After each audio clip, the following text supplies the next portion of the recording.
একটা চালের ভুল ডেকে আনতে পারে বিশ্বজুড়ে বিপর্যয়। ইরান ইসরায়েল যুক্তরাষ্ট্র সংঘাতে সবচেয়ে আলোচিত দুটো নাম ইরানের মিত্র দুই পরাশক্তি রাষ্ট্র চীন ও রাশিয়া। ফলে প্রশ্নটা এখন আরো বড় হয়ে উঠেছে, চীন ও রাশিয়া যখন পাশে আছে তখন ইরানকে আর রুখবে কে?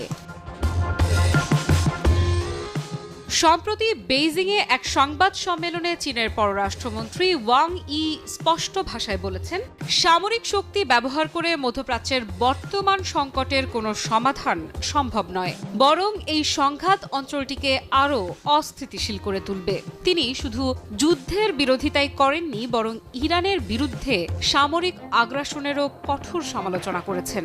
একই সঙ্গে যুক্তরাষ্ট্র ও ইসরায়েলের উদ্দেশ্যে এক ধরনের সতর্ক বার্তাও দিয়েছে বেইজিং।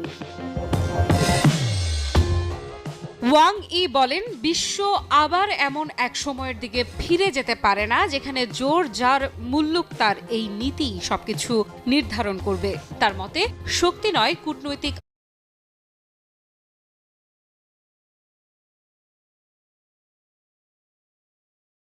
আলোচনাই একমাত্র পথ যা এই সংকটের সমাধান দিতে পারে।